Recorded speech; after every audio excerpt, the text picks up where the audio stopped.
ce petit cœur qui dit, voyez de quel amour le Père nous a tous aimés. Vous avez dit quelque chose, hein? Voyez de quel amour le Père nous a tous aimés. Voyez de quel amour le Père nous a tous aimés. Il nous a appelés ses enfants.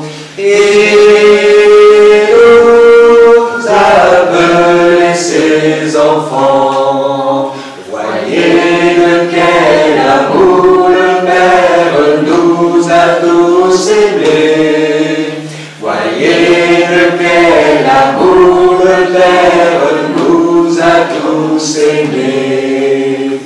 Il nous a appelés ses enfants. Il nous a appelés ses enfants. Voyez de quel amour le Père nous a tous aimés. Voyez de quel amour le Père nous a tous aimés. Il nous a appelés ses enfants. Il nous a appelés ses enfants. Alléluia. Amen. Amen pour la petite chorale en écho. Je pensais que c'était un bon résumé du message qu'on a entendu hier soir. Notre frère nous a rappelé combien c'était important de tourner nos regards vers Jésus, que Jésus avait tourné ses regards vers nous. Et c'est vrai que l'échange du regard est quelque chose de très fort, parce que ça nous parle d'un contact personnel avec Jésus. On peut choisir une religion, on peut croire en la Bible, on peut se réunir avec des chrétiens, et puis dire on est bien au milieu des chrétiens, on est dans la vérité. Vous voyez, il y a plein de choses comme ça, on est au bon endroit, avec les bonnes personnes, il y a plein de choses qui...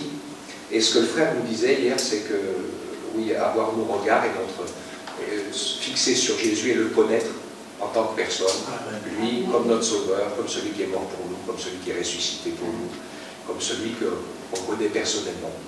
Et qu'on puisse, par la grâce de Dieu, quoi qu'il arrive, même si la terre tournait complètement de travers, même si tout chavirait, que chacun d'entre nous, nous puissions dire, oui, quoi qu'il arrive, moi, je connais Jésus. Amen. Il est mon sauveur, je vis avec lui, du matin au soir, et même du soir au matin. Alléluia, hein, c'est vraiment l'objectif qu'on le connaisse. En tout cas, merci pour déjà cette parole de lien. Alors, on va passer au volet numéro 2. Voilà, on laisse donc avec joie la place à notre frère.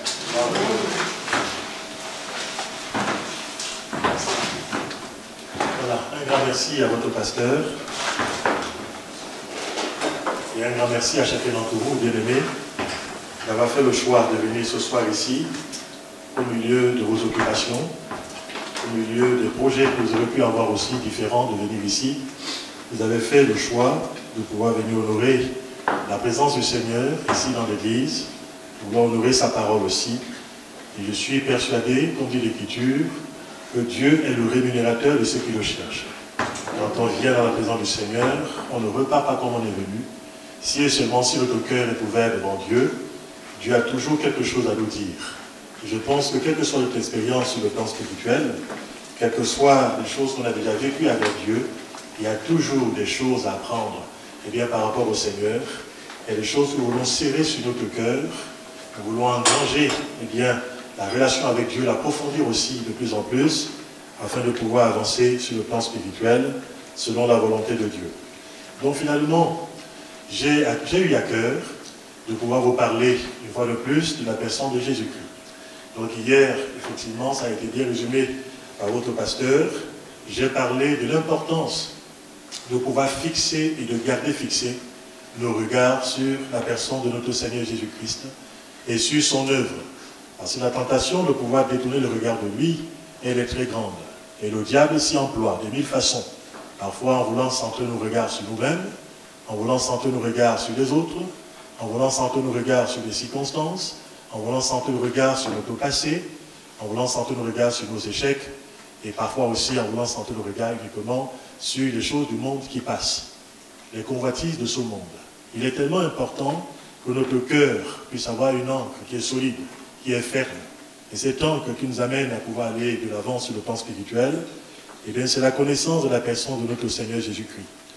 Donc ceux qui n'étaient pas là peuvent tout à fait à loisir écouter le message qui a été apporté avec simplicité donc hier, et aujourd'hui ce sera quelque part la suite, même si le sujet est différent de celui d'hier, mais je pense qu'il est quand même complémentaire.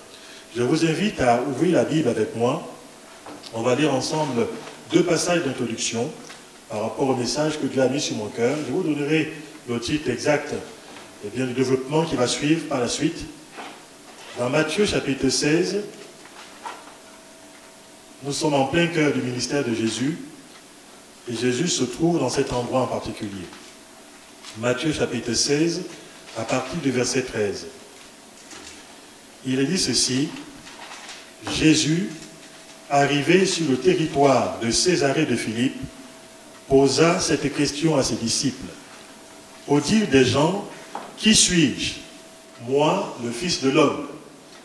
Ils répondirent, les uns disent Jean-Baptiste, d'autres Élie, d'autres Jérémie, ou l'un des prophètes. Mais vous, leur dit-il, qui dites-vous que je suis? Simon-Pierre répondit, tu es le Christ, le Fils du Dieu vivant. Jésus reprit la parole et lui dit, tu es heureux, Simon, fils de Jonas, car ce ne sont pas la chair et le sang qui t'ont révélé cela, mais mon Père qui est dans les cieux. Et moi, je te dis que tu es Pierre, et que sur cette pierre, je bâtirai mon église, et que les portes du séjour des morts ne prévaudront point contre elle. Voilà le premier passage que j'avais à cœur de pouvoir lire. Cette question que Jésus pose à ses disciples et cette merveilleuse révélation que le Père a accordée à l'apôtre Pierre pour qu'il puisse identifier qui était la personne du Seigneur, l'identifier comme étant le Fils de Dieu, le Fils du Dieu vivant. Et sur cette déclaration de foi, non pas sur l'apôtre Pierre, mais sur cette déclaration de foi que l'apôtre Pierre vient de recevoir de la part du Père et qu'il a pu ainsi déclarer devant le Christ, le fait que Jésus est le Fils de Dieu, Jésus dit, je bâtirai mon église. Voilà où se trouvera la fondation de mon église, sur la personne de Jésus-Christ et sur la connaissance de son identité, de qui il est vraiment. Je bâtirai mon église. J'aimerais que nous puissions lire un second passage, toujours dans le Nouveau Testament. On va lire dans l'épître de Paul aux Éphésiens, au chapitre 2. Voilà ce que dit l'homme de Dieu. Éphésiens chapitre 2, à partir du verset 20. Il s'adresse à ceux qui sont devenus chrétiens. Il leur rappelle déjà qu'ils ne sont plus des étrangers, ni des gens de passage. Il leur dit, vous êtes concitoyens des saints, membres de la famille de Dieu. Et au verset 20, il poursuit, vous avez été édifiés sur le fondement des apôtres et des prophètes, Jésus-Christ lui-même étant la pierre de l'angle. En lui, en Jésus, tout l'édifice bien coordonné s'élève pour être un temple saint dans le Seigneur. En lui, vous aussi, vous êtes édifiés ensemble pour être une habitation de Dieu en esprit. Je voudrais m'entretenir avec vous ce soir sur cette thématique, Jésus-Christ au cœur de l'établissement et de la croissance de son Église.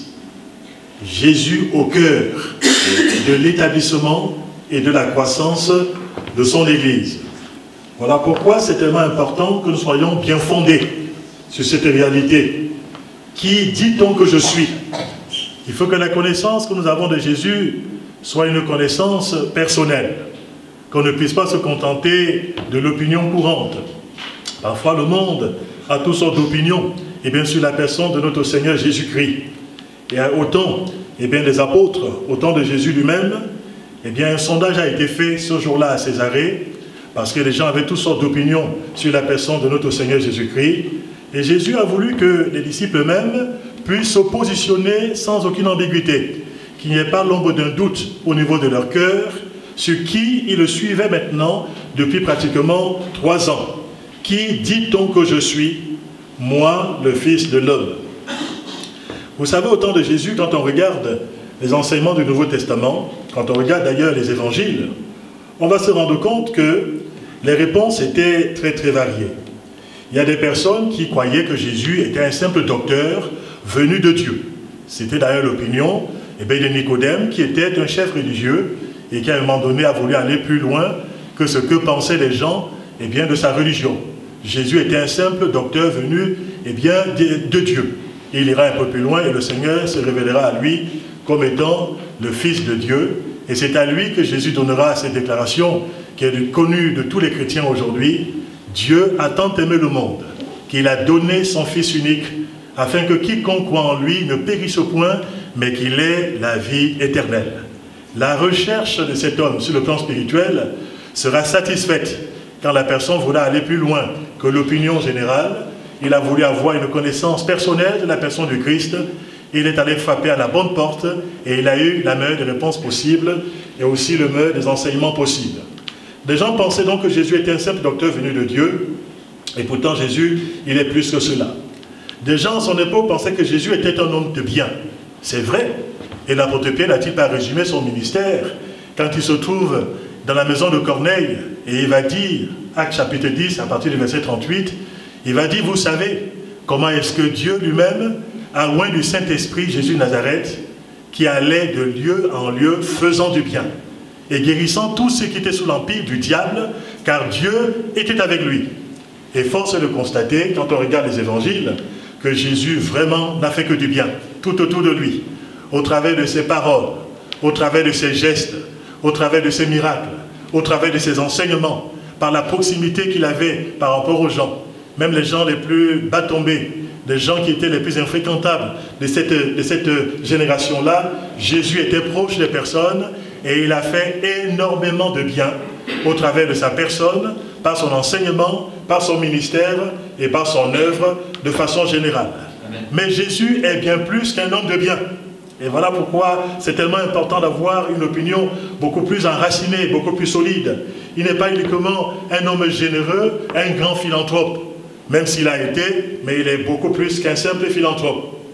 D'autres personnes disaient que Jésus était uniquement le fils de Joseph. Donc ils se trompaient sur l'identité réelle de la personne du Christ. D'accord, il avait été élevé par Joseph, qui était son père d'adoption, mais il n'était pas fils de Joseph selon la chair.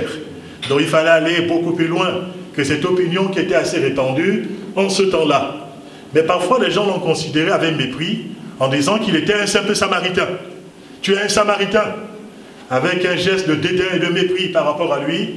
Pourquoi? Parce qu'il avait à cœur non seulement des gens qui étaient des juifs, mais il avait à cœur toutes sortes de personnes, y compris des païens, et bien entendu aussi les samaritains.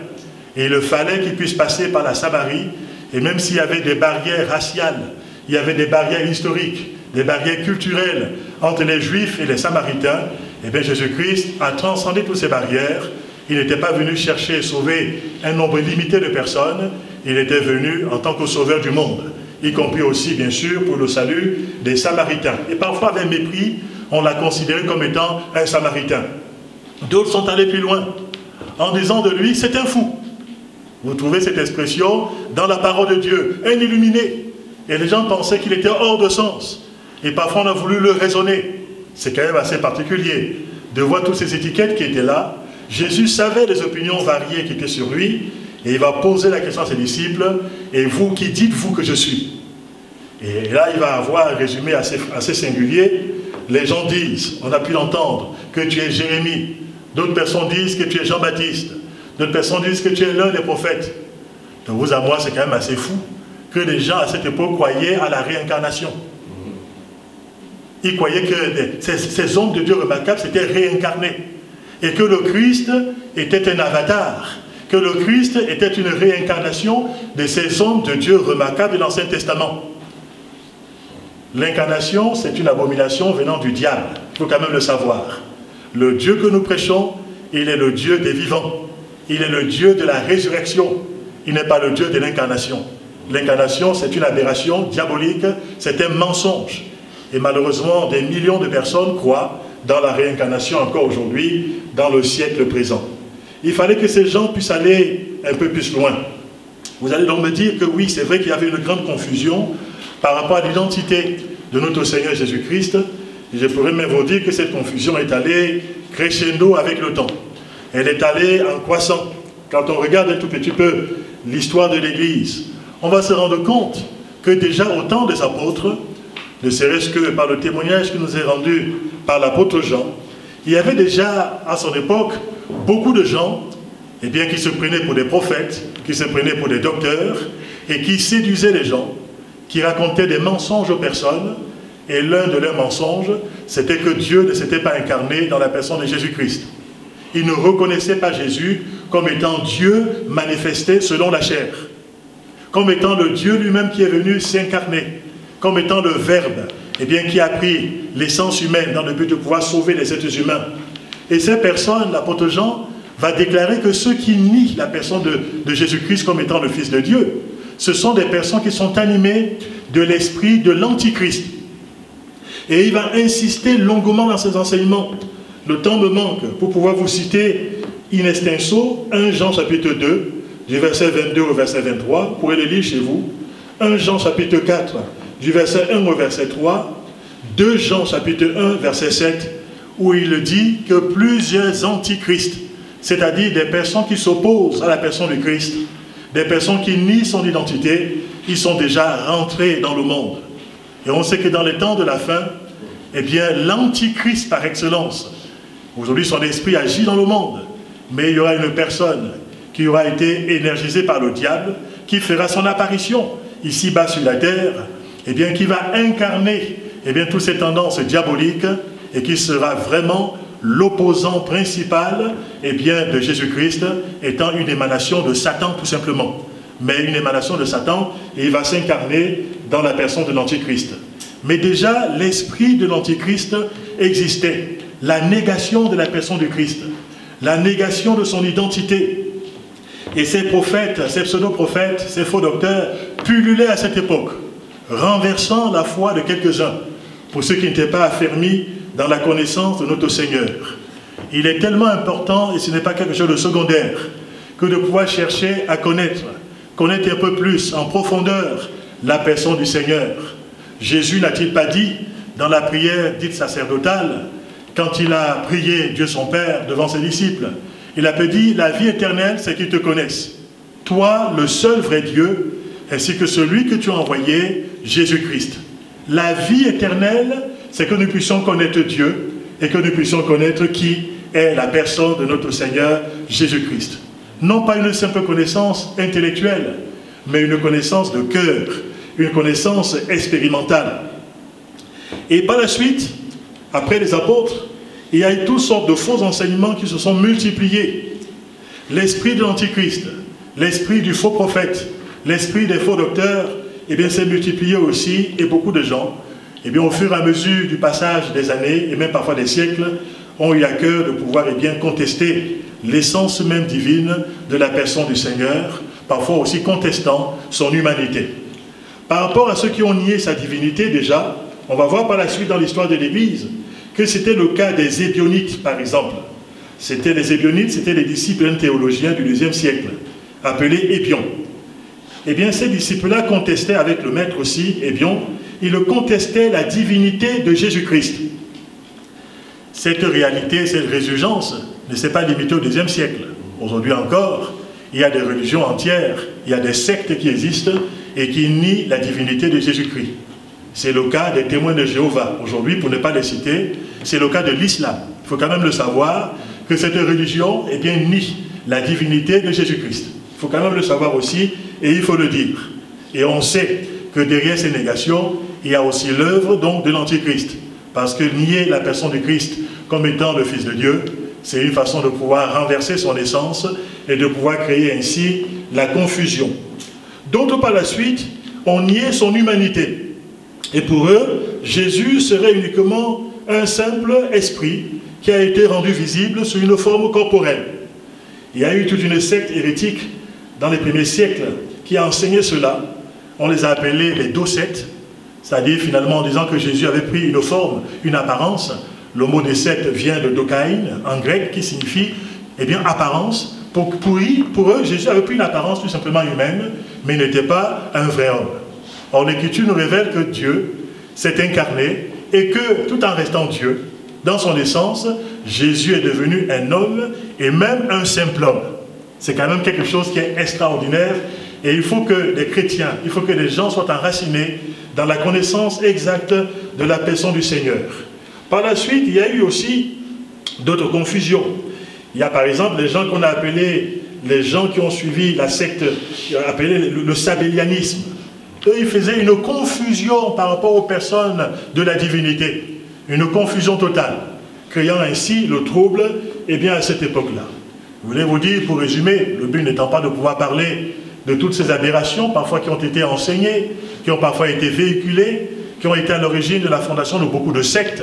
Depuis que l'Église existe, il y a eu à côté, parallèlement, des sectes aussi, qui ont existé. Des oppositions par rapport au message de la personne de notre Seigneur Jésus-Christ. Ces choses sont allées en s'amplifiant.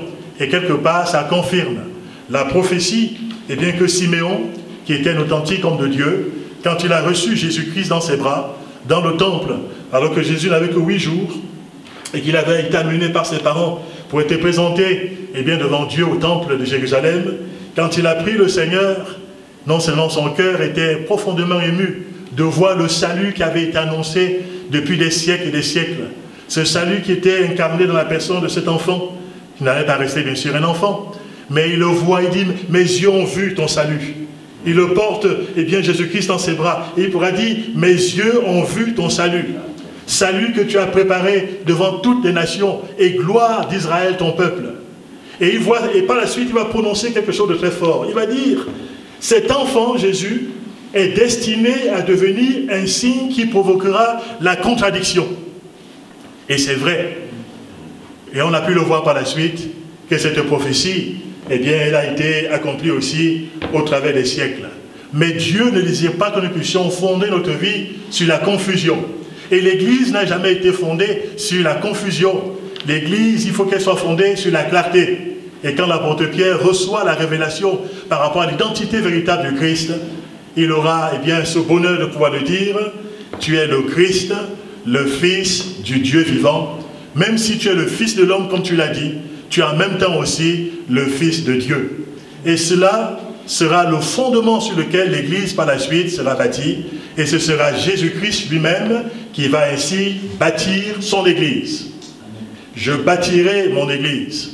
Ce que je pourrais dire pour conclure cette première partie de ce moment de partage avec vous, c'est que si Jésus, c'est vrai, a été prédit plusieurs fois dans l'Ancien Testament, s'il apparaît un peu en filigrane, même s'il n'est pas loin, même s'il est là présent, mais parfois un peu caché dans l'Ancien Testament, Jésus-Christ est révélé et il est manifesté dans le Nouveau Testament de façon évidente. Il est la promesse de l'Ancien Testament, il est le don qui a été révélé et manifesté. Il est le héros principal de la parole de Dieu, puisqu'il est lui-même la parole de Dieu. Il est le personnage clé. Tout vient de lui.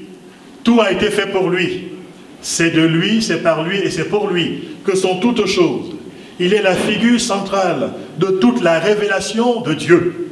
Il est le chef de l'Église. Et c'est important de pouvoir souligner avant d'aller plus loin que pour ceux qui croient dans ce Jésus de Nazareth, tel qu'il est révélé dans le Nouveau Testament, tel qu'il est enseigné par les apôtres, je pourrais dire avec l'apôtre Jean que nous qui avons la foi dans ce Jésus qui a été manifesté, nous sommes, pour reprendre l'expression de l'apôtre Jean, dans le véritable, en Jésus-Christ, le Fils de Dieu.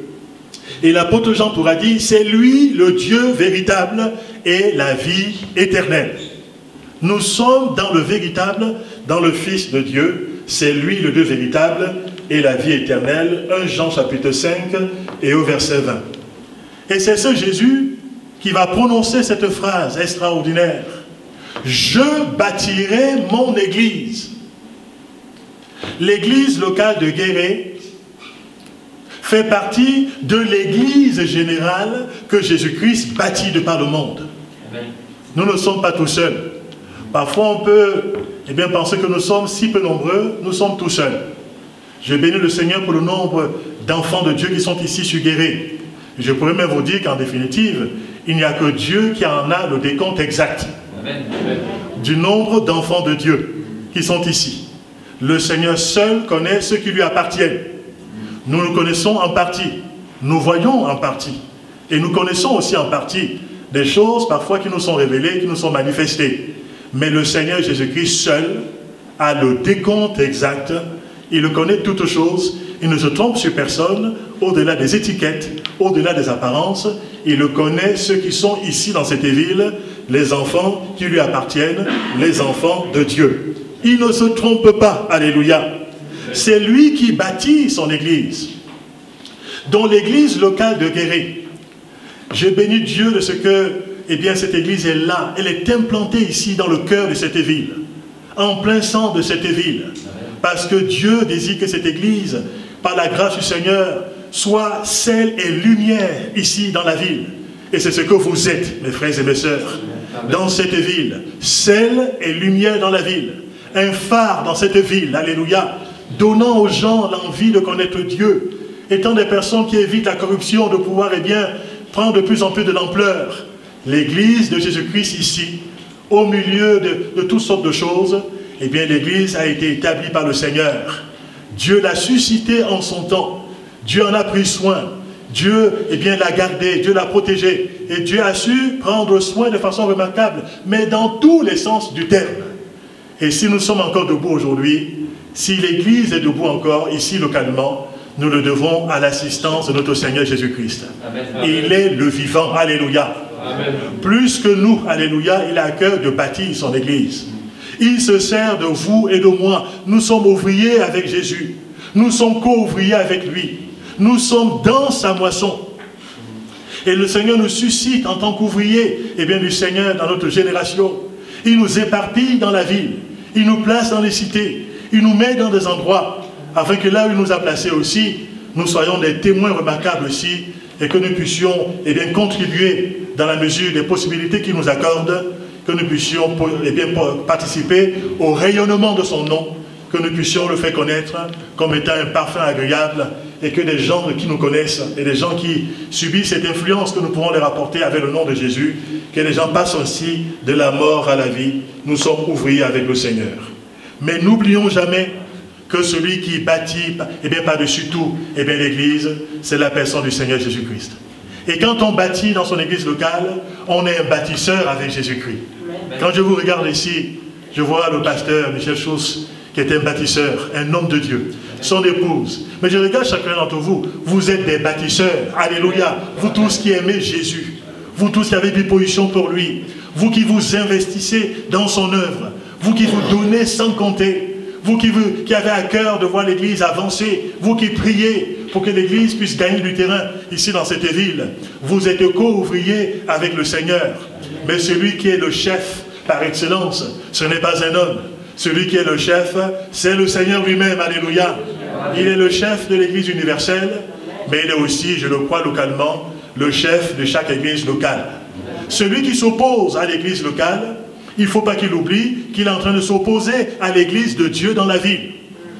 Et il prend de grands risques en s'opposant à l'église du Seigneur dans la ville. À un moment donné, il y a eu des gens religieux qui ont voulu s'opposer à l'avancée de l'évangile, à l'avancée de l'église. Et ils ont persécuté les croyants, tout à l'heure j'en parlerai. Demain aussi je ferai quelques allusions.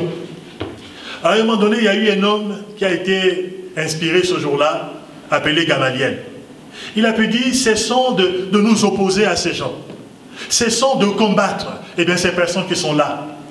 Parce que, par-delà ces personnes que nous combattons, et si cette entreprise vient de Dieu, ne prenons pas le risque d'avoir combattu contre Dieu. Et que personne ne prenne le risque de vouloir s'opposer à l'église du Seigneur dans cette ville, à chercher à la combattre, à chercher à la renverser, à chercher à s'opposer à l'église. Beaucoup plus qu'une institution, beaucoup plus qu'une religion, beaucoup plus qu'un système de pensée, celui qui s'oppose à l'église de Jésus-Christ, il s'oppose à Dieu lui-même et il s'oppose, eh bien, au plan que Dieu a pour la ville. Et je pourrais vous dire, c'est un risque que de pouvoir chercher à combattre Dieu, que de pouvoir chercher à s'opposer à la percée de son nom dans la ville. C'est quelque chose de terrible que de pouvoir s'opposer au Dieu vivant et vrai. Cet avertissement vaut la peine d'être répété. Jésus a dit, je bâtirai mon église et les portes du séjour des morts ne prévaudront point contre elle. Cela veut donc dire, s'il est bien compris, que Jésus-Christ bâtit son église au milieu de beaucoup d'adversités. Il parle du porte des séjours des morts. Il parle des délibérations des hommes. Il parle des oppositions spirituelles. Il parle des œuvres des ténèbres qui vont chercher à s'opposer à l'église, qui vont chercher à s'opposer à la foi des authentiques enfants de Dieu. Il y aura parfois des décrets, il y aura parfois des arrêtés, il y aura parfois des choses qui seront faites dans des sphères qui nous échappent, dans le but de pouvoir s'opposer à ce que l'Église puisse progresser. Et Jésus résume tous ces combats en disant, je bâtirai quand même mon Église, et même les portes du séjour des morts ne pourront pas prévaloir contre l'Église du Seigneur. Le diable s'oppose à l'avancée de l'Église. Il a avec lui toute une armée de démons qui s'opposent à l'avancée de l'Église, utilisant toutes sortes d'armes spirituelles dans le but de pouvoir contrecarrer l'œuvre du Seigneur, de pouvoir empêcher la propagation du nom de Jésus-Christ. Le mensonge, la calomnie, la diffamation, eh bien les menaces, les intimidations et beaucoup d'autres choses encore, la persécution, parfois même le meurtre, eh bien toutes sortes de choses sont utilisées par le diable. La mentalité de ce monde qui s'oppose aussi ouvertement et frontalement par rapport au Seigneur, ce monde qui est influencé par l'esprit de l'Antichrist, où des gens s'opposent aux valeurs chrétiennes, où ils s'opposent à Jésus, à son enseignement, à la parole de Dieu. Toutes ces choses se liguent et veulent empêcher l'Église de pouvoir progresser, de pouvoir gagner du terrain. Mais je bénis le Seigneur, parce que celui qui est avec l'Église est plus fort que celui qui est contre l'Église. Amen. Celui qui marche au milieu de son assemblée ici à Guéret, il est plus puissant contre celui qui pourrait marcher contre l'Église, et bien que Dieu a établi ici sur Guéret. Non seulement sur Guéret, sur Angoulême, dont je suis le pasteur, mais partout en France. Et nous croyons que Dieu a un terrain qui veut gagner ici dans ce pays, alléluia. Et que le Seigneur triomphera. Que l'évangile va courir de plus en plus avec vitesse, malgré les oppositions, malgré la mentalité du siècle présent, malgré les pressions venant du diable et du monde des ténèbres. L'évangile brillera, alléluia. L'évangile gagnera du terrain. La puissance du péché, où les gens se complaisent dans le péché, où les gens appellent bien ce qui est mal, où les gens appellent mal ce qui est bien. On vit dans un siècle de confusion, et la confusion elle va en s'accentuant de plus en plus. Les ténèbres s'épaississent. La bonne nouvelle, c'est que la lumière brillera au milieu des ténèbres. Alléluia. C'est quand même extraordinaire. Quand Jésus est venu, Jésus-Christ, il a annoncé la parole de Dieu à ceux qui étaient assis dans l'ombre et dans les ténèbres. La lumière a brillé. Les gens sont passés de la mort à la vie. Des gens sont sortis des forteresses de Satan. Des gens ont été libérés des prisons dans lesquelles ils se trouvaient. Des gens sont sortis de leur esclavage, des choses qui dominaient sur leur vie. Quand l'évangile a brillé, quand le Seigneur a été proclamé, le diable a été ébranlé dans ses fondations. Les gens ont été libérés et les gens ont été gagnés à Jésus-Christ. Alléluia. Je voulais nous encourager, nous qui marchons avec le Seigneur, et bien qui marchera avec nous. Nous sommes de ceux qui avons dit, Seigneur, nous voici, nous voulons marcher avec Jésus. Nous n'avons pas honte de l'évangile. Nous n'avons pas honte de marcher avec le Seigneur. Nous savons que le Seigneur marche devant nous. Il est le chef de l'Église. C'est lui qui en prend soin. Mais c'est aussi lui qui la défend de façon remarquable. Je bâtirai mon Église. Quand je regarde en arrière et que je considère 20 siècles d'histoire de l'Église, que de tentatives de renverser l'édifice que Christ bâtissait. Avec un peu de connaissances historiques, on se rend compte que le diable a utilisé toutes sortes d'artifices. Cela n'a pas empêché qu'aujourd'hui, l'Église est répandue sur les 4 coins du monde. Et des millions de personnes, de toutes langues, de toutes tribus, de toute nation, de tout arrière-plan, constituent l'Église du Seigneur. Les persécutions n'ont pas vaincu l'Église de Dieu. La science n'a pas renversé l'Église du Seigneur. Le rationalisme n'a pas renversé l'Église de Dieu. Les philosophies les plus nombreuses ne sont pas arrivées à bout de l'Église. Les systèmes politiques se sont succédés les uns après les autres. Les empires se sont renversés, se sont écroulés. Les dictateurs les plus puissants aussi, aujourd'hui sont dans la poussière aujourd'hui. Mais l'Église de Jésus-Christ, elle tient la route. Alléluia. Amen. Elle est restée ferme. Elle est restée sur le fondement. Parce que celui qui en est le chef n'est pas un simple homme. Eh bien, c'est lui qui est le Fils de Dieu. C'est lui qui bâtit son Église. Et quand je regarde la parole de Dieu, je bénis le Seigneur de ce que je fais partie du camp de Dieu aujourd'hui. Il y a encore quelques années en arrière, plus précisément 31 ans, je faisais partie du camp du diable, du camp de l'erreur, du camp du mensonge, du camp du péché. J'ai béni le Seigneur de ce que l'évangile a retenti, et bien jusque dans mon cœur, et que le Seigneur a su me toucher, et que le Seigneur m'a convaincu, et que le Seigneur m'a gagné. Alléluia. J'ai béni le Seigneur de le connaître depuis 31 ans, de marcher avec lui. Je l'ai vu à l'œuvre dans ma vie, et je sais que ce Seigneur est vraiment le Dieu qui est le Dieu vivant et vrai, que son nom soit béni. Il est mort, la Bible le dit, Jésus. Il est mort pour nos péchés, mais bien plus, Jésus est ressuscité. Et quand il est ressuscité, il va donner à ses disciples un ordre de mission, un mandat. Et ce mandat, c'est un mandat qui s'est renouvelé sans cesse. Un mandat qui est jusqu'à ce que les temps soient révolus et que l'Église soit enlevée. Aussi longtemps que l'Église est ici-bas sur la terre, elle garde ce mandat. Et nous voulons exercer ce mandat avec la force et les capacités que Jésus communique à l'Église. Il va dire dans Matthieu chapitre 28, du verset 18 au verset 20, « Tout pouvoir m'a été donné dans le ciel et sur la terre. » Et il va dire, « Allez et faites de toutes les nations des disciples, les baptisant au nom du Père, du Fils et du Saint-Esprit, et enseignez-leur à observer tout ce que je vous ai prescrit. Et voici, je suis avec vous tous les jours jusqu'à la fin du monde. » Et ce même ordre sera donné.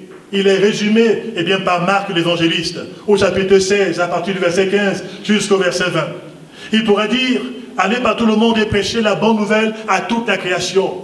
Celui qui croira et qui sera baptisé sera sauvé. Voici les miracles, voici les signes qui accompagneront ceux qui auront cru. En mon nom, ils chasseront les démons.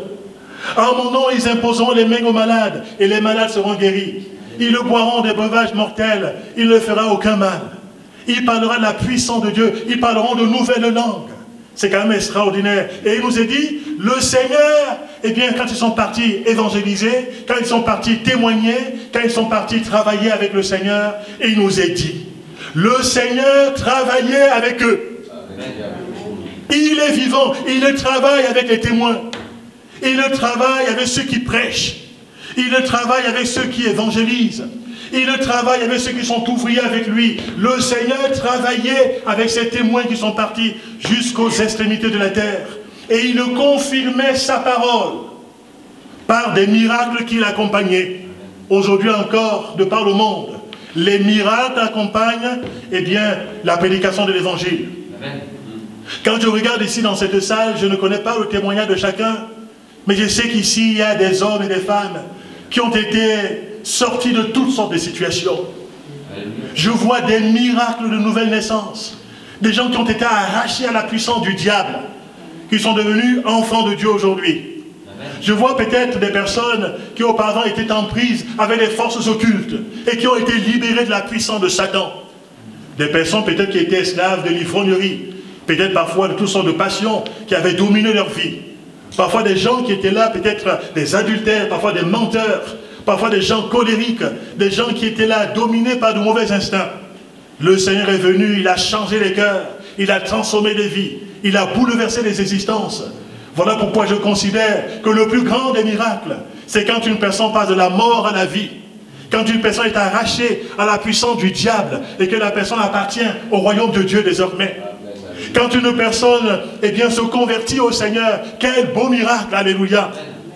Non seulement ce miracle de la nouvelle naissance, mais tous les autres miracles qui ont accompagné et qui accompagnent la prédication du plein évangile. Partout dans le monde, les malades sont guéris au nom de Jésus-Christ. Partout dans le monde, les croyants expérimentent le baptême dans le Saint-Esprit. L'Église continue à être équipée de toutes sortes de dons spirituels pour son édification, mais aussi pour l'avancement du royaume de Dieu.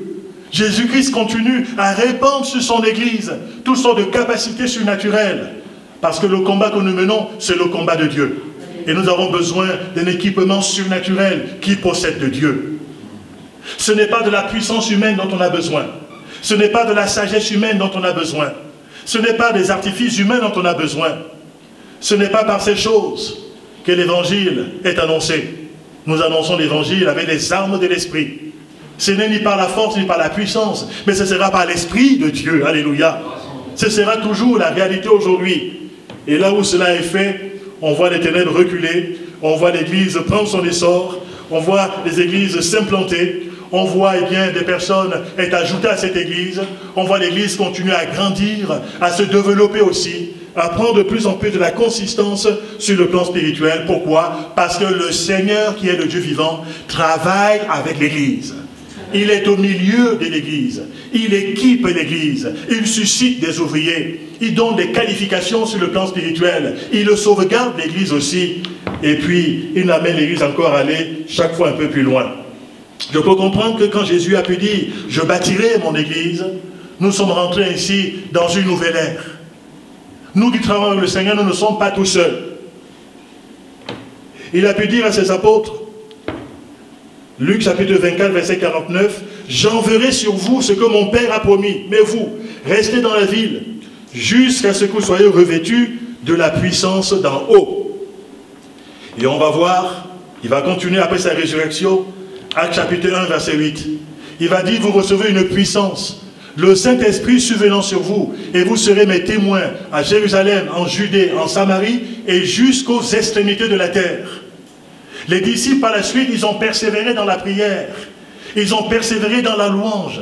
Ils étaient dans la communion fraternelle. Et le jour de la Pentecôte, alors qu'ils sont dans une attitude de calme, dans la foi, sachant que ce que Jésus dit, j'ai le pouvoir de l'accomplir, ils sont visités par le ciel. Le ciel s'ouvre. Il nous est dit, le Saint-Esprit descend.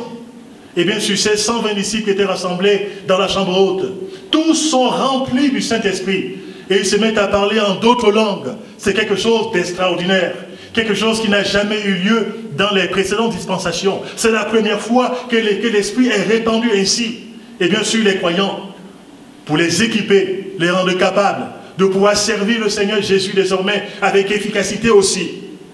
Et par la suite, les messages seront annoncés. L'apôtre Pierre sera le premier prédicateur de la Pentecôte, rempli du Saint-Esprit. Il fait maintenant face à toutes sortes de gens religieux qui sont là. On peut avoir une religion sans être sauvé. On peut être sincère dans la pratique de sa religion sans que son nom soit inscrit dans le livre de vie. On peut avoir fréquenté avec assiduité, avec beaucoup de zèle, c'est un cercle dit religieux, alors que son âme est quand même malgré tout perdue. La personne est sauvée à partir du moment où la personne reçoit Jésus dans son cœur comme étant son sauveur et son Seigneur. Et à ces gens religieux qui sont là le jour de la Pentecôte, ils sont plus de 3000, l'évangile est prêché. La parole de Dieu qui est centrée sur la personne du Christ. Du début jusqu'à la fin, l'apôtre Pierre ne parle que de Jésus. Il ne parle que de lui. C'est lui l'objet de la prédication. C'est lui le sujet de la prédication. C'est lui la finalité de la prédication. Et il va conclure ce message remarquable en disant que toute la maison d'Israël sache avec certitude que Dieu a fait Seigneur et Christ ce Jésus que vous avez crucifié. Et quand ils entendent ce message oint du Saint-Esprit, le cœur est percuté. Et il pose une question aux apôtres, mais que devons-nous faire finalement? La réponse leur est donnée, elle est très simple. Que chacun d'entre vous se repente de ses péchés et se fasse baptiser au nom de Jésus-Christ. Et vous recevrez par la suite le don du Saint-Esprit. Et il nous est dit que ce jour-là, 3000 personnes, après avoir entendu ce message, mais aussi les enseignements qui vont aller par la suite, vont accepter de quitter finalement ce monde mauvais dans lequel ils vivaient. Sauvez-vous de ces générations perverses, ils vont le faire. Ils vont se sauver de ces générations perverses et corrompues. Et ils vont se tourner vers Jésus-Christ.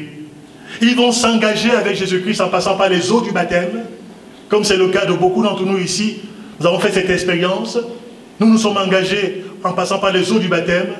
Pour moi, c'était le 13 novembre 1988 que je me suis tourné vers le Seigneur, que je me suis engagé avec Jésus-Christ personnellement, que j'ai pris position en me faisant baptiser par immersion, parce que le vrai baptême c'est par immersion. Ce n'est pas quelques gouttes d'eau sur la tête, ce n'est pas une effusion, c'est une immersion. Il y a là un sens au profond sur lequel je n'ai pas envie de m'arrêter parce que le temps me manque. Et il est dit par la suite, il persévérait dans l'église. Et il est dit, le Seigneur ajoutait, regardez encore le travail de Jésus, le Seigneur ajoutait chaque jour à l'église ceux qui étaient sauvés. Actes chapitre 2, verset 47. Car nous sommes des gagneurs d'âme, quelque part nous secondons le Seigneur. Jésus désire ajouter à l'église chaque jour ceux qui sont sauvés. Merci Seigneur de te servir de moi aussi, au travers de mon témoignage, alléluia. Et je me rends compte, et quand on parcourt les actes des apôtres, eh bien, on est passionné par ce récit. Le cœur est embrasé quand on lit ces paroles extraordinaires. On voit les hommes de Dieu que le Seigneur a appelés, qu'il a oint de son esprit, qu'il a qualifiés pour le ministère. On les voit prêcher la parole de Dieu avec des capacités nouvelles, extraordinaires, avec un message précis, un message christocentrique, c'est-à-dire centré sur la personne de Jésus-Christ, centré sur lui. Et il est dit constamment qu'il prêchait la parole de Jésus-Christ. Jésus-Christ qui est venu sur la terre des hommes, qui est venu pour mourir pour le péché des hommes. Jésus-Christ qui est ressuscité d'entre les morts. Jésus-Christ qui est glorifié, qui est assis à la droite de Dieu. Jésus-Christ qui se prépare à venir chercher son Église, parce que Jésus revient bientôt. Les apôtres prêchaient ce simple message, et des cœurs étaient percutés, des cœurs étaient touchés, des vies étaient changées. Et des personnes, eh bien, s'engageaient à suivre Jésus-Christ, quel que soit le prix. Oui, parce que à cette époque, comme dans beaucoup de pays aujourd'hui encore, il y a parfois un prix à payer. À l'époque du Seigneur, quand les gens se convertissaient à Jésus, parfois ils étaient spoliés de leurs biens. Parfois ils étaient rejetés de leur famille. Parfois ils étaient menacés, ils étaient intimidés. Parfois ils étaient déshérités dans les familles. Parfois ils étaient pourchassés, ils étaient bannis de la communauté. Il faut quand même le savoir. Il y a encore aujourd'hui, de par le monde, beaucoup d'endroits où des gens payent au prix fort leur engagement par rapport à Jésus-Christ.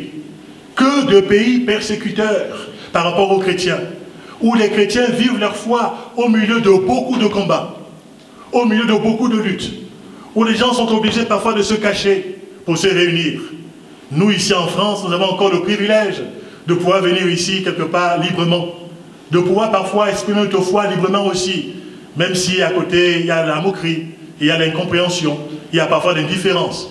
Mais encore, on peut encore exprimer sa foi. Mais il y a des parties dans le monde où ce que ces apôtres ont vécu, et ce que les premiers chrétiens ont vécu, se réalise encore aujourd'hui. Les gens sont jetés en prison, les gens sont parfois mis à mort à cause de leur foi au Seigneur. Et pourtant, ils ne renoncent pas. Et pourtant, ils ne se laissent pas intimider. Et pourtant, ils ne renient pas le Maître, parce qu'ils le savent en qui ils ont cru. Ils n'ont pas cru dans une religion, ils n'ont pas cru dans une philosophie, ils n'ont pas cru dans les choses eh bien, qui passent. Ils ont cru dans une personne qui s'est révélée à leur cœur, avec qui ils ont une communion, avec qui, eh bien, qu'ils ont vu à l'œuvre dans leur propre vie aussi, qui est la réponse par rapport à des questions pour lesquelles ils sont prêts à vivre, mais pour lesquelles aussi ils sont prêts à mourir. Il faut quand même le savoir. C'est quelque chose d'extraordinaire. Oui, à cette époque, les gens menaçaient les apôtres, ne voulant pas que le nom de Jésus soit connu. Les gens religieux intimidaient les prédicateurs de la parole de Dieu et les témoins du Seigneur en disant « Nous vous interdisons, nous vous défendons, nous ne voulons pas que le nom de Jésus soit connu. Nous ne voulons pas que vous prêchiez la bonne nouvelle aux habitants de Jérusalem. Nous ne voulons pas que vous remplissiez Jérusalem de vos enseignements. » Et ces personnes vont dire « Est-il juste que nous puissions vous obéir à vous, autorités religieuses, plutôt que d'obéir à Dieu. Et il vaut mieux obéir à Dieu qui nous demande de témoigner de Jésus-Christ que de pouvoir obéir aux hommes et de pouvoir céder à l'intimidation et à la peur. Qu'est-ce que vous en pensez aujourd'hui encore? Et il vaut mieux obéir à Dieu, de l'avoir avec soi, que de l'avoir contre soi, que d'être en dehors du camp de Dieu. Et ces gens, ils ont pris position. Ces déclarations me touchent. Alors que ça ne fait pas uniquement, ça fait juste quelques semaines que le Christ a été crucifié, qu'il est ressuscité, qu'il est remonté dans la gloire. Et il nous est dit que le même tribunal qui auparavant s'était prononcé pour que le Christ soit crucifié, le Sanhédrin de l'époque, ils vont réunir les apôtres en les menaçant de ne pas continuer à témoigner, de ne pas continuer à faire des miracles au nom de Jésus. Parce qu'ils faisaient des miracles au nom du Seigneur. Des impotents pouvaient être guéris, des paralytiques pouvaient retrouver la santé, des malades en très grand nombre pouvaient être guéris aussi de leurs infirmités, des démoniaques étaient libérés, des gens qui étaient tenus par les puissances de Satan étaient complètement libérés aussi, au contact de la parole de Dieu, par la puissance du nom de Jésus-Christ. Des gens étaient transformés, des gens étaient bouleversés. Et là, alors qu'ils sont devant ce tribunal religieux, l'apôtre Pierre va prononcer une parole extraordinaire qui retentit encore dans nos cœurs aujourd'hui. Il va dire, vous ces gens religieux qui êtes là, vous avez rejeté la pierre de l'angle, qui est Jésus-Christ. Et il va leur dire, il n'y a de salut en aucun autre, car il n'y a sous le ciel aucun autre nom par lequel nous devons être sauvés. Et ce nom, c'est le nom de Jésus-Christ. Alléluia! C'est le seul nom donné aux hommes par lequel nous devons être sauvés. Et suite à cela, ils seront jetés en prison, mais ils ne vont pas se démonter. Ils vont aller prier avec les leurs dans la nouvelle église, dans la nouvelle communauté de frères et de sœurs. Ils vont prier ensemble. Ils vont dire, Seigneur, tu vois, dans cette ville de Jérusalem, Hérode et Ponce Pilate se sont ligués contre toi. Ils s'opposent à l'avancée de ton royaume. Le religieux et le politique se sont ligués contre le nom de Jésus dans cette ville de Jérusalem. Et il va dire, Seigneur, vois leurs menaces et donne à tes serviteurs d'annoncer ta parole avec une pleine assurance. Étends ta main et qu'il se fasse des signes, des prodiges et des miracles par le nom de ton saint serviteur Jésus.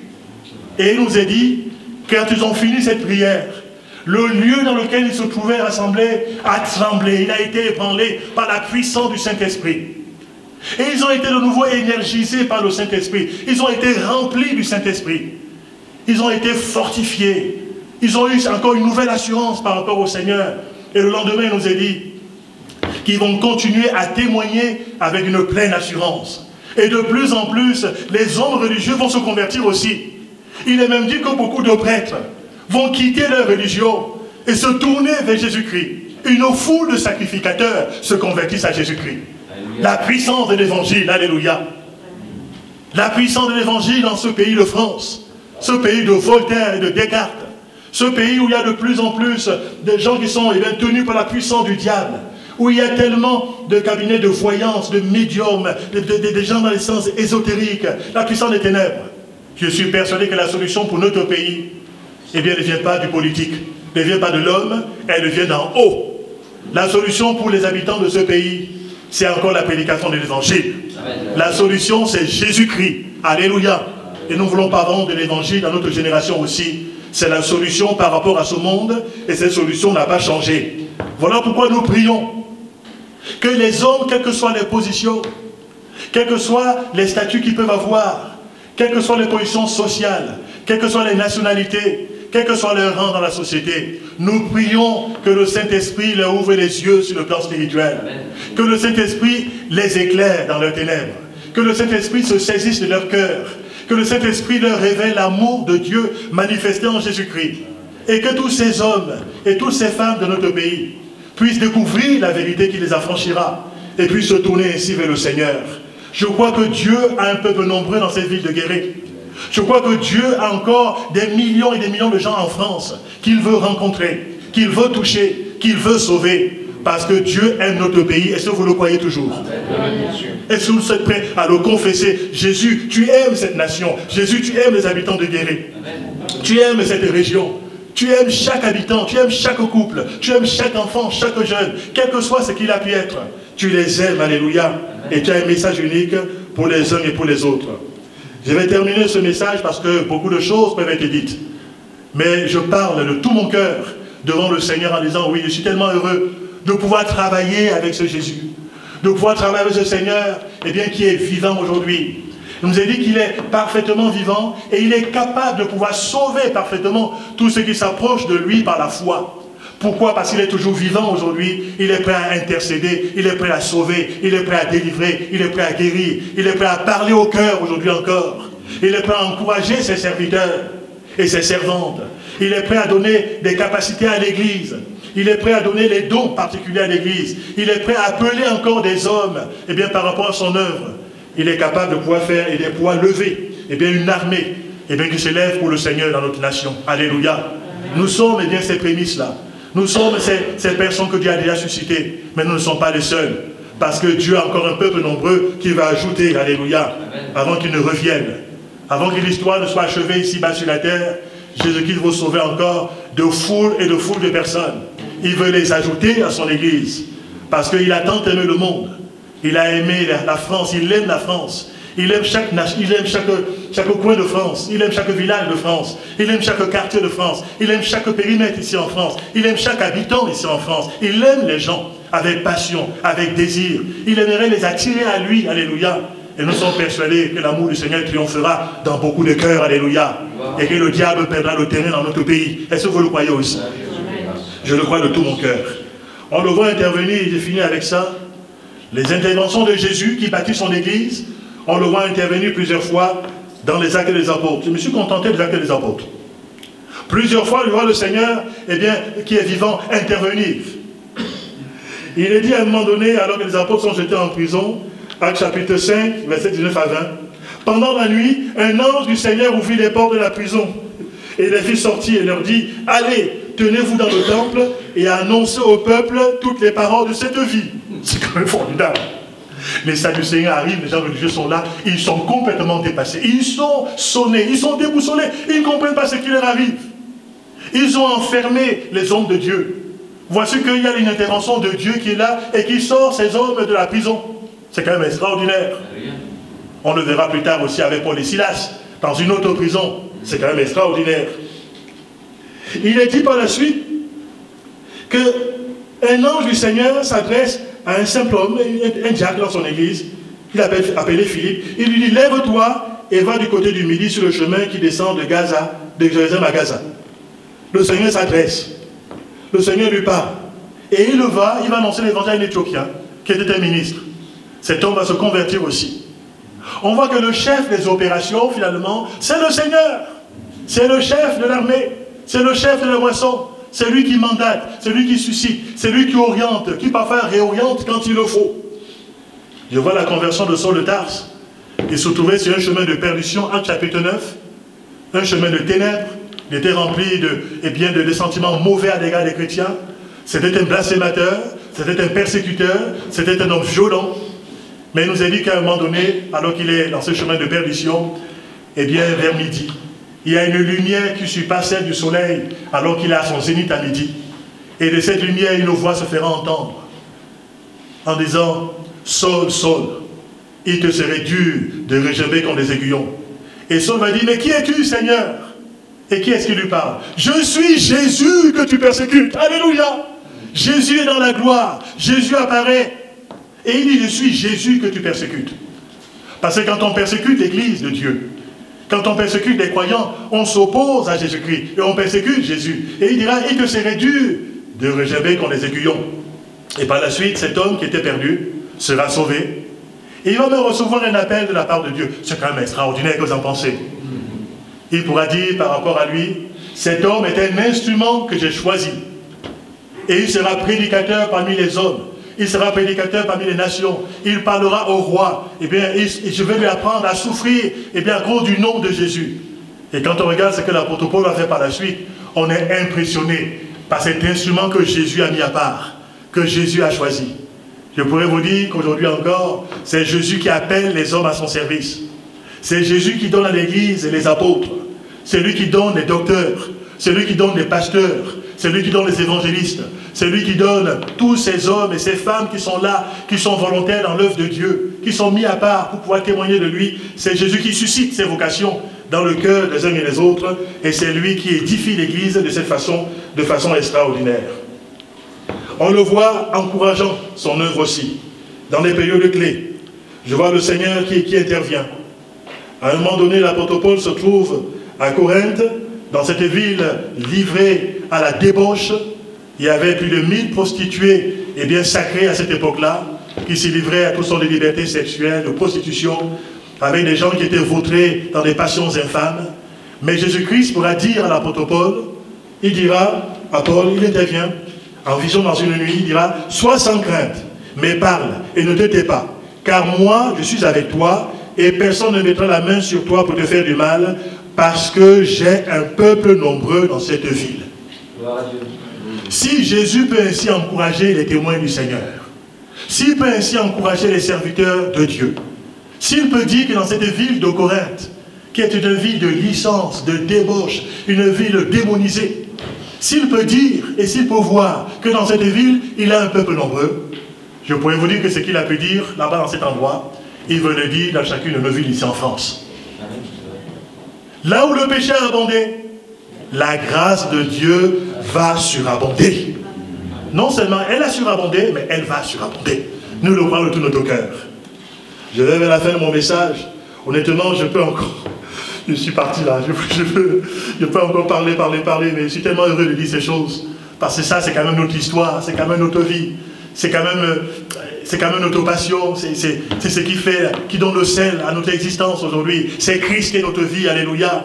Nous voulons vivre avec lui, nous voulons le suivre, nous voulons le servir, nous voulons nous consacrer à lui. Nous voulons donner aux gens l'envie de connaître Jésus aussi, à leur tour, tout simplement. Parce que Jésus, nous l'avons rencontré, alléluia. Nous avons été encouragés depuis que nous le servons, au milieu des combats, c'est vrai, au milieu des luttes parfois, au milieu des larmes bien souvent, au milieu parfois des périodes sombres, parfois de découragement. On a vu la main du Seigneur venir un jour ou l'autre s'opposer sur notre épaule spirituellement. On a vu le Seigneur te dire, eh bien à ton serviteur, je suis avec toi. Ne t'inquiète pas, je vais pourvoir, je vais m'occuper de telle ou telle situation. Il vient pour nous encourager, parce qu'il sait que le combat est parfois rude. Il sait que nous sommes comme des agneaux au milieu des loups. Mais il sait que nous sommes porteurs d'une nouvelle extraordinaire, révolutionnaire aussi. Et que parfois on peut être pris de peur, parfois de panique. Il est là pour nous encourager, pour nous soutenir. Ça a été le cas par rapport à l'apôtre Paul. Il va de nouveau lui intervenir, acte 23, verset 10. La nuit suivante, le Seigneur s'approcha de Paul et lui dit, prends courage, prends courage. Car de même que tu as rendu témoignage de moi à Jérusalem, il faut aussi que tu rendes témoignage de moi à Rome. Et par la suite, l'apôtre Paul ira jusqu'à Rome. Son bateau parfois sera malmené, Acte chapitre 27, mais il arrivera, eh bien, à Rome. Et il va témoigner à Rome, jusque dans la cour de César. C'est quand même extraordinaire, c'est quand même magnifique. Et il pourra dire, je conclue avec cela, c'est le Seigneur qui m'a assisté. 2 Timothée chapitre 4, verset 17 à 18. Et qui m'a fortifié? C'est le Seigneur qui m'a assisté et qui m'a fortifié. Afin que la prédication soit portée par moi à sa plénitude et entendue de tous les païens. Et j'ai été délivré de la gueule du lion. Le Seigneur me délivrera de toute œuvre mauvaise et me sauvera pour me faire entrer dans son royaume céleste. À lui soit la gloire au siècle des siècles. Amen. Amen. Dieu a tout mis sous les pieds de Jésus-Christ. Il a donné un nom au-dessus de tout autre nom. Et au nom de Jésus-Christ, tout genou fléchira dans les cieux, sous la terre et sur la terre. Et toute langue confessera que Jésus-Christ est Seigneur. Il n'y a pas d'autre nom qui sera donné à qui que ce soit. Le nom de Jésus-Christ est au-dessus de tout autre nom.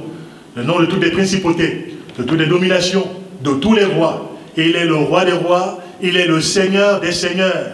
À lui revient toute la louange et la gloire, que son nom soit béni. Il est le chef de la croissance de son Église aussi. C'est lui qui la garde, c'est lui qui la sauvegarde, c'est lui qui la nourrit, c'est lui qui a fait grandir son Église. C'est par lui que l'Église s'édifie. Nous sommes tellement heureux, reconnaissants devant lui, de suivre un tel maître. Une telle personne qui est pour nous une source d'inspiration, qui est pour nous un exemple. Et nous voulons marcher à l'empreinte de ses pas. Nous voulons arrimer nos cœurs, et bien au cœur de notre Seigneur Jésus-Christ. Avec lui, nous sommes plus que vainqueurs. Alléluia. Ouvrons nos cœurs devant le Seigneur. Remercions ensemble notre Seigneur qui établit l'Église, qui nous a établis dans la foi. Et aussi celui qui fait développer son Église, qui l'a fait grandir. Je veux te remercier du fond de mon cœur, parce que c'est avec beaucoup de joie que j'ai apporté le message, mon Dieu, ce soir ici dans ce lieu. Mon Dieu, j'ai parlé certainement à plusieurs qui te connaissent déjà. Oh, plaise à Dieu que ce message ait fortifié la foi de chacun, ait encouragé, ait stimulé les uns et les autres à regarder toujours à toi, à ne pas se décourager, à pouvoir te servir dans les bons jours, dans les jours qui sont faciles, dans les jours difficiles, au milieu de beaucoup de combats, Seigneur. Tu as pu dire, je bâtirai mon Église, et tu bâtis ton Église avec nous. Quelle grâce, notre Seigneur et notre Dieu. Nous voulons te dire encore ensemble, nous voici, pour mon Dieu, pour pouvoir te servir. Et pour ceux qui ne te connaissent pas dans ce lieu, tu veux les ajouter à ton Église, Seigneur.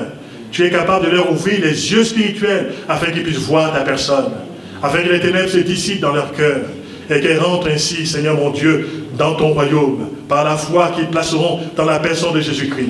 Je veux te remercier pour le privilège et l'honneur que j'ai eu de pouvoir annoncer ta parole ce soir. Je veux te remercier, mon Dieu, pour cette église de Guéret qui m'accueille pendant cette soirée. Quel bonheur de parler de toi. Quelle joie de te servir, Seigneur. Que ton nom soit élevé, sanctifié à tout jamais, dans le nom de Jésus-Christ. Amen. Amen. Amen. Amen.